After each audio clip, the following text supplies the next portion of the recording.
What's going on? It's your girl Math. Another episode of Philly's Finest Exposed. Y'all know I'm everywhere y'all at, and today I'm uptown, the Lonnie Young Recreation Center. We're about to jump into this interview with a Philly boxer, Greg Hotshot Hackett. How you doing? How you doing? I'm alright. That's what's up. Why don't you tell me a little bit about your boxing career, how long you been doing it, and how you got into boxing? Well, I've been boxing since I was 12 years old, 25 now, so 13 years, I guess. Getting it. I got into it because of street fighting, a lot of fighting on the streets, and people suggested that I come to the gym, before I get hurt or get in trouble. Channel it in a good way. Right, exactly. Definitely. So I came in at 12, but I didn't get my first actual amateur fight till I was 15 because I still was getting in trouble in school and stuff like that, and I had to be transferred down to Maryland, live with my father, then come back. Then I actually got my first fight, and ever since then I knew that's what I wanted to do. Since my first real fight, I knew that's what I wanted to do. So. That's what's up. And I know a lot of people compare boxers to a professional. Right. Have you ever been compared to a professional boxer? And if so, who was it? Well, people always make comparisons. It could be anything that can get you compared to somebody. Just a simple punch or your style, the way you stand. I heard me being short and a little husky or whatever. People. I done heard growing up Joe Frazier and you hear all kinds of One stuff. of the greatest. Yeah, but it was just simply me because I was snapping out in the ring, going crazy. And Joe had a crazy type of style, but he had, that was his style. It fit him. You know what I mean? But definitely. I don't know. It was all kinds of people. Definitely. Yeah. And what are your goals as far as boxing goes? My main goal is, of course, to be successful. Try to win a world championship and. I guess the main thing is to be remembered. You know what I mean? I think that's what gets to me the most. To be remembered because it's hard to be. To know that you tried so hard or you fought so hard and people just forget about you. You know what I mean? To me, that's tough. Like, you know what I mean? Because people give their blood, guts, and that's tears and everything else. You know what I mean? Yeah, and that goes into whatever field you're in. You know what I'm saying? You give your all. You definitely want to be remembered. Right. Definitely. And I know it's been a while since you had a fight. So almost a year. Wow. So when can we expect you back in the ring? Hopefully sometime June. I'm trying to work on something now. If not June, definitely July. I know they ain't gonna have me sitting that long, but I've been sitting that long because I got in a little trouble with just dealing with marijuana and stuff like that. Okay. I'm gonna be truthful about it. We love honesty. I'm gonna be truthful about it because I want people to understand. Learn from your mistakes. Right. Definitely. It's not the right thing to do. You know what I mean? But I'm learning all of that now. Definitely. Hopefully it's not too late. Yeah. So when you do get back in the ring, is there anyone specifically that you're looking forward to fighting? A bunch of them. I mean, as long as they're not from Philly and they so-called prospects, I don't care who it is. And why don't you want to fight anybody from Philly? Because there's our reputation, but I think that's the thing that holds us back. You know what I mean?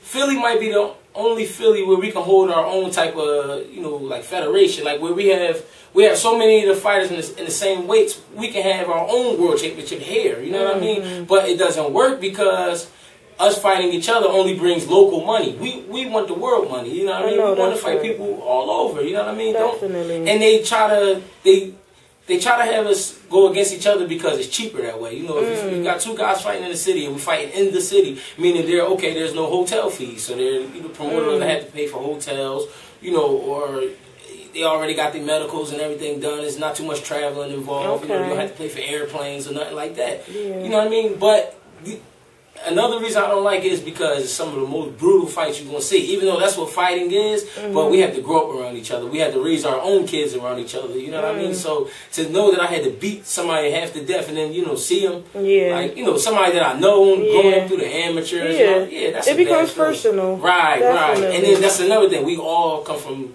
terrible neighborhoods, you know what I mean? And you don't want your people outside that don't understand the brotherhood of boxing to, get it messed up, and then there they go, they want to start shooting and stuff like that. It's too much. Yeah, because everybody don't look at boxing as a sport. Right. Some people look at it as violence. And it is. It's controlled violence. Definitely. It definitely is. It's the hurt business. But the thing is, I'd rather hurt somebody that's not from here. I know that's right. But if it comes down to it, the money, right, and it's on TV. You gotta do what you gotta do. Yeah, you still gotta take care of my kids, but I would rather hurt somebody that's not from here.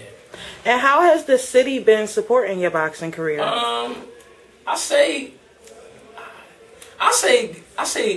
they treat me good.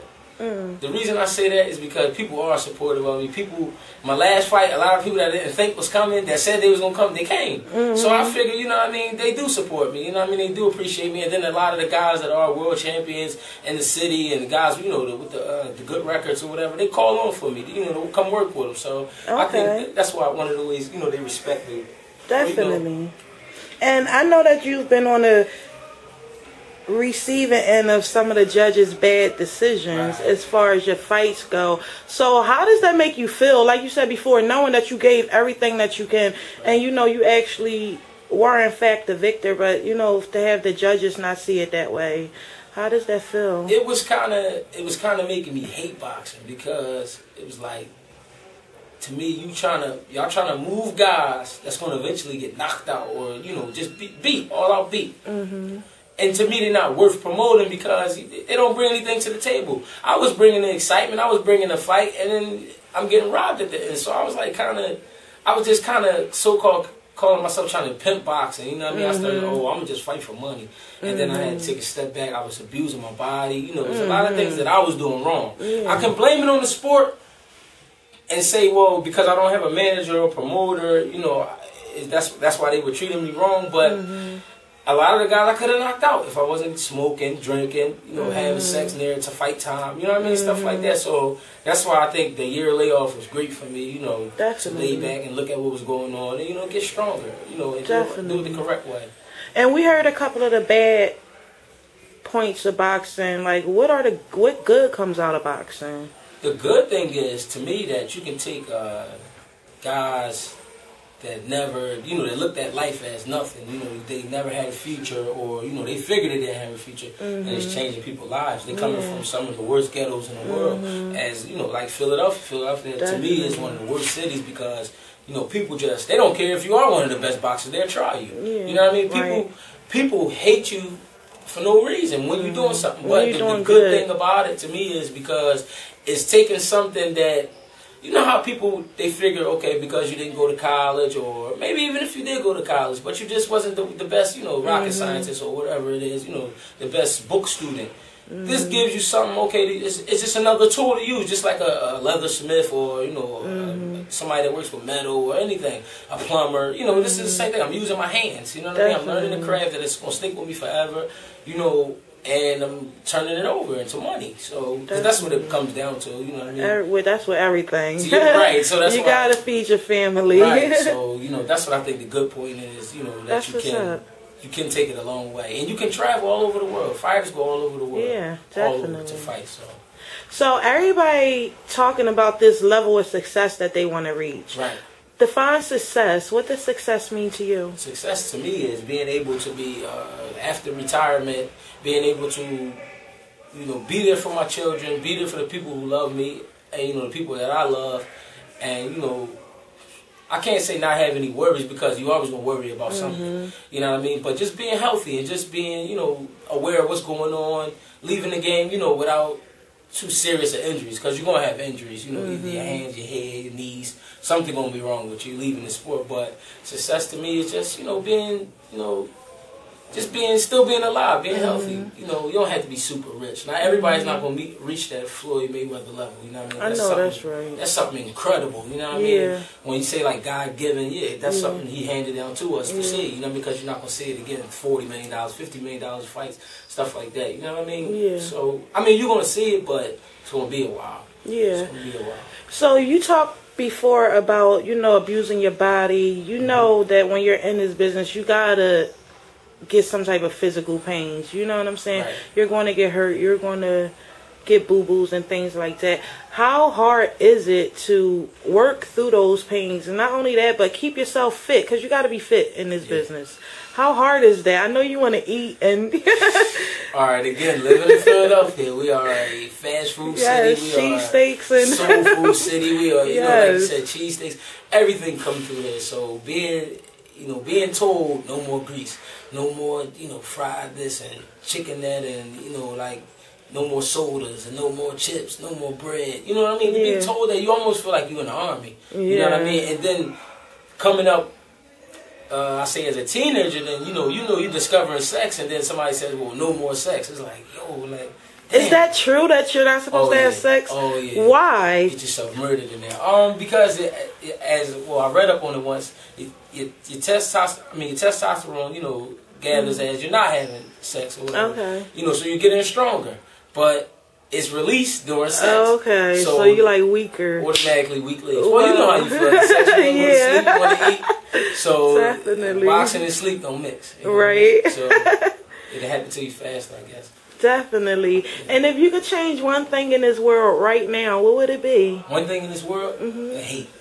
The hate. I would take that away because that causes extra problems that are not needed. People wake up hating. Yeah. It's holding us back. I don't understand it because you still have to look yourself in the mirror. You still have to wake up to yourself. And people, they get up and just, I hate the person across the street. Why? They go to work like you live on the same block. You know what I mean? So that'll be the number one thing to me. That's a great thing. And like just this past weekend, we had so many shootings, so many murders, and it's just becoming an everyday thing. Right. Not only in Philly, but in so many other inner city areas. What can we do to lower the murder rate? Well, I hear them keep saying, take the guns away from the street, take the guns. How are they being put in the street? They're not being made here. You understand? They keep saying, stop putting them here, stop putting them here. Where are they coming from? That's the first thing. Because there's kids out here, 12 years old, 13 years old, with bigger guns than the cops. It's getting serious. And the reason it is so bad because, it has gotten to a point where Philly is known for shooting. So the kids are coming up saying, if I don't get a gun, I'm going to die. Because other kids are being shot. Right. And grown men are being shot. Mothers are being shot. We had a woman die in South Philly just from being in the middle of, a hayfire. You know what I mean? It's not fair to anybody, but they have to me, for it to stop, I know they say, you have to get through the kids because it's the future, but no, you have to figure out where this is coming from.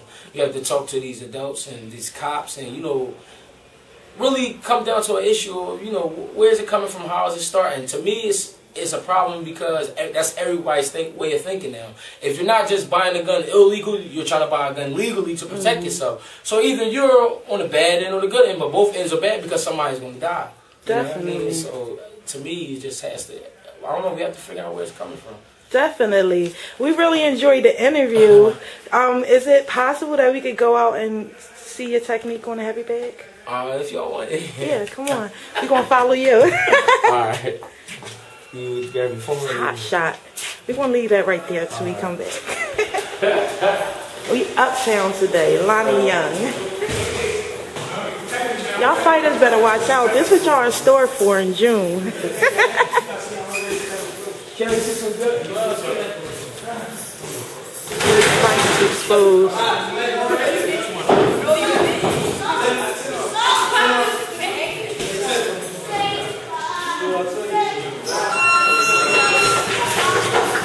There is so many sexy men in this gym right now. Sweaty, I'm loving it.